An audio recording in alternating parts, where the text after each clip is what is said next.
Таневски Ѓорѓи од село Пештани. Прашање едно имам две уствари до премиерот, едно до министерот.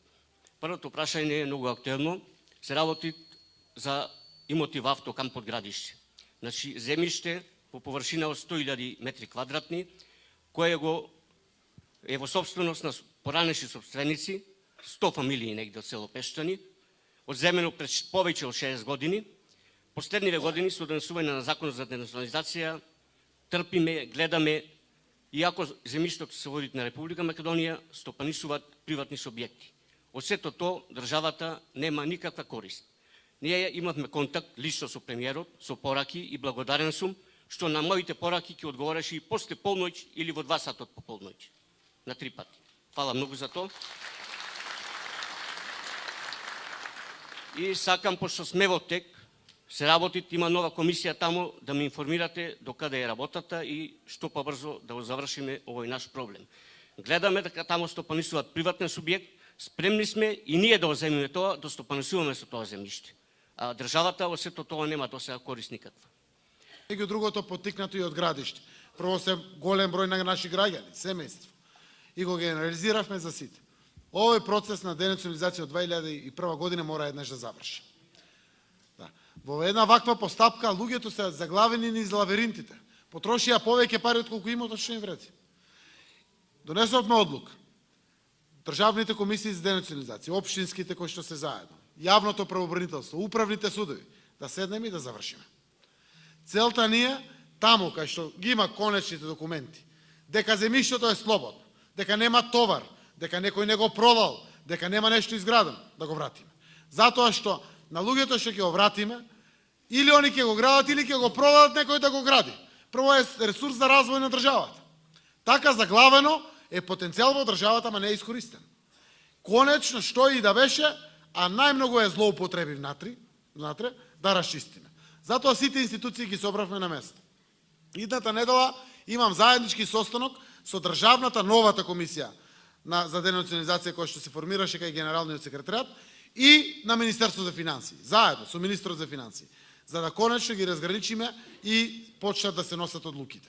Јас верувам дека може, макар законски, кога ќе донесе државата одлука, може да донесеме акт каде што во брза постапка, како што правиме за странските инвеститори, брза постапка сите институции си кажат второстепеност. Бам, готово да се донесат одлуките, ама да биде конечно. Во такви околности тоа што се враќа, тоа што има товар завршува, се плаќа преку врзници, се дават пари, ама да завршиме. И конечно тоа се однесува и на Градиште. Целта ни е да веќе конечно овој процес го завршиме.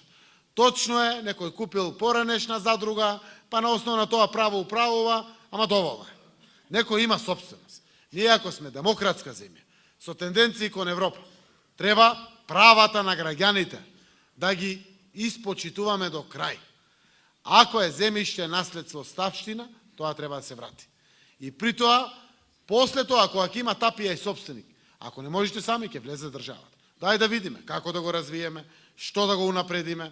Секој катче овде ние, како да бисерче во Охрид. Треба да го искористиме на најможен начин, не со изнасилие, како што беше со Братаро или не. Не.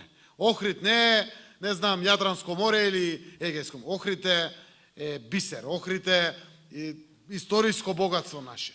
Охрид е, како да ти кажам, во делот на она што значи традиција, историја, гледана на европскиот континент, нешто кое што не прави посебни, нешто што не прави поинакви.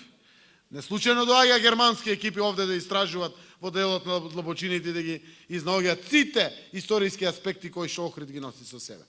Затоа во тој дел целосна волја има од владата, постоиме за граѓаните, сакаме да ви учиниме, заради тоа што ги имате правото. Одлуките ги донесеме. И слушам низ Охрид, од јас овде и одмор поминав и доаѓам, има, па ме нема, па сум тука. Некој ме шетараат, викаат, слушай, ние ќе фатиме врски, толку да плата други. Немој да се зафрка. Не ви треба врски. Имате директни контакти со институциите на државата. Немојте да дозволите на некој да се плаќа, па баги тој ќе завршил работа или слично. Не ни требат вакви интриги за да се завршат работите. Честно, вашата држава, Република Македонија, преку владените институции ќе ја заврши работата за Пештани. Одиме Понатаму, во делот на